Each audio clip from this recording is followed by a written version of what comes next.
guy, Coach Jim Schlossnagle of the Texas Longhorns baseball team, as they swept the homestand to move to the show. But now they are getting ready to go on the road for a big test at the Bruce Bolt Classic down in H-Town. You remember that minute, but now it's called Dykin Park. Good morning, Coach. How you doing? I'm doing well, guys. Good morning. Good to see you. Good to see you as well. You know, a lot has happened during that homestand. We saw a guy hit for a cycle. We saw some great pitching performances, but you also learned a lot about your baseball team at home. So during this time at home, do you feel like you accomplished everything that you set out to do early in the season? Yeah, I would say so. You know, number one, you just want to get the games in, and with the exception of a few north wind chilly days, we've had really good weather. We've had really good crowds, and we've won the games, which is always the best part. But you know, I feel like we've learned more about our pitching staff. Some roles, you know, Valanis going the rotation, Burns to the back end of the games, and some guys in the middle. I think we've learned a lot about that, at least to this point. We know Adrian Rodriguez can play shortstop in the real games and not just in practice. And yeah, I mean, I think we're in a pretty good spot. We just need to stay healthy and look forward to taking the team on the road, get on a different playing surface. That's going to be interesting for us. It always is for Texas teams, and hopefully play in front of some big Longhorn crowds down there in Houston. Coach, it's no secret that being University of Texas, you're always going to get people's best shot. Now, after this weekend, after you sweep this classic, they're going to come after you, Coach. Because you said that going to California, that it was going to be an outstanding test for y'all. And you would know who your team is. And then Mark, after this weekend in Houston, we'll know more about it. Every week is going to amplify. Yeah. Are you ready for everybody to start Texas is undefeated and they're supposed to be number one? I try, Coach. Trust me. I try to explain everything to him. I try my best. He breaks it down, but like I know where the pressure is going to come from, and it's the success that you're having. Yeah, I mean, I appreciate you saying that. And if you can foresee the future and you know we're winning 3 games this weekend, let's go to Vegas. But yeah, I mean, Mike knows that one weekend, one stretch of games, certainly one game doesn't define anything in baseball, because we know there's going to be, I'd like to think we're going to win all these games, but we know that, especially in our league, that there's going to be some rough moments, and how you react to those is really going to define your season. But yeah, we're looking forward to, you know, Coastal Carolina played for a national title. Baylor is certainly playing their best baseball they've played in years under Coach Thompson, and Ohio State is off to a good start, I believe, as well. So, I mean, it's never really about the teams we play. It's about how we play against the game itself and handle that. But yeah, I mean, when you're at Texas, it is what it is. The brand is so big. You're always going to get everybody's best shot, and that's okay. This place is not for the timid nor the weak, so we're ready for that. Coach, I wanted to talk a little bit about the play on your defensive side of the ball. This past weekend, you guys made some unbelievable plays, talking about Temo Becerra at third base. Obviously, you talked about A-Rod and what he was able to do at shortstop, but you also got to look at what's happening with Casey Borba over there at first base. He's done a really, really good job over there at first base. And, of course, behind the plate with Carson Tenney throwing out a couple of guys this weekend. Is this the defense that you had hoped to see early in the season as well, with some new positions and some changes that have happened? Yeah, for sure. It's a very undervalued part of the game. People think if you play shortstop, you can just jump to another spot, especially third base, and it's easy. I personally believe, other than catcher, playing third base in college baseball is the toughest position to play on the field, because college teams bunt. The players normally try to run all the balls out. and you're constantly dealing with balls that are hit really weird. Top spin balls that you have to come get, or you have to retreat on. Maybe a ball that's a rocket, a slow roller.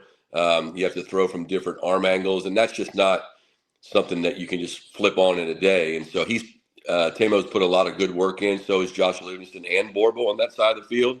But Becerra's certainly done an amazing job, and as has Casey. The challenge now is, like I said earlier, we're going to a different playing surface. Tulo took the infielders yesterday up to Round Rock. Chris Almendarez and the boys have been awesome up there for us. So we were able to get some ground balls on a grass and dirt field. Not all of those are the same, so we'll get some practice time tonight before our games tomorrow down in Houston, and then I think we'll get some ground balls maybe before we play the game Friday night. But it's definitely an adjustment, and that'll be an interesting thing to watch over the course of the weekend is how we field the ball. Go ahead, Mark. Coach, how much time do you need on that surface to get acclimated? I mean, it's never enough, but yeah, I mean, it's just we get what we get. We only get 50 minutes for practice tonight, and the primary focus will be on ground defense and getting used to the big league stadium. The Crawford box is out there in left field. I don't even know if they still call them that, but the short porch in left, and then you have the angle out, like playing left field out there is really a challenge.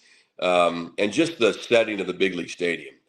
They did tell us they're going to have the roof open all 3 days, so that helps because you're not, when you have that roof, college players aren't used to seeing the ball off that, and sometimes you can lose it. But hopefully having the roof open will help us. But it's definitely different dimensions and different conditions. But that's one beautiful thing about baseball is every game's a little bit different in every park. We're talking to Texas baseball coach Jim Schlossnagle as his team starts the season 8-0, and now they're head down to the Bruce Bolt Classic in Houston, and with a big matchup tonight with tomorrow with Coastal Carolina.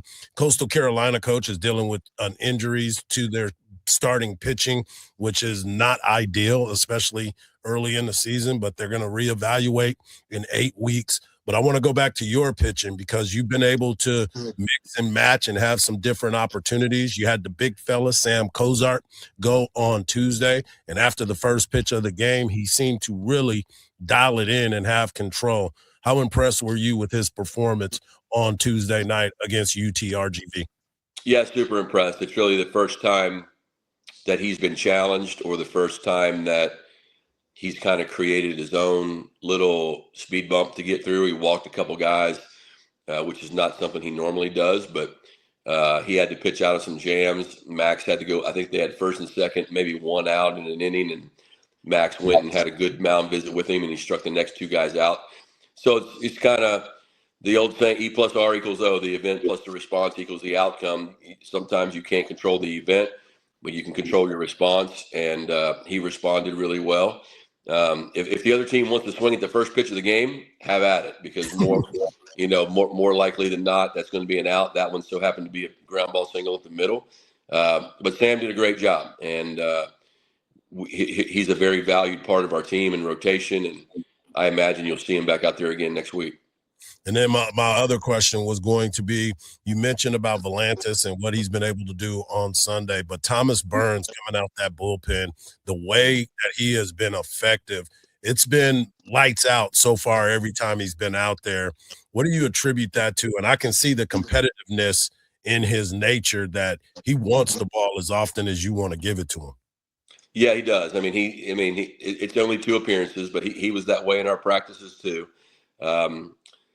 Just strikes, a guy that throws that hard in college, they tend to spray the ball a little bit every now and then, but it's not just the strikes with his fastball and how his fastball plays, but it's the off-speed pitches. It's the fact that he mainly used his fastball Saturday night, and then he comes out in the 9th inning on Sunday, and the first hitter, that guy's just getting ready to hit fastballs, and he gets, I think, 2 sliders and a split, and you pretty much demoralize the other dugout when they're like, hey, wait, what? It's more than just the fastball. So again, he'll be challenged, and when you pitch in when you pitch in those moments and you're living life on the edge, every now and then it's not going to go your way. So we'll see how that goes. But Burns, he's mentally strong. He puts a lot of time in. He's been through a lot. He's been through a lot as a starting pitcher at ASU, and he went through a lot last year as kind of a middle reliever, late guy, setup guy last year.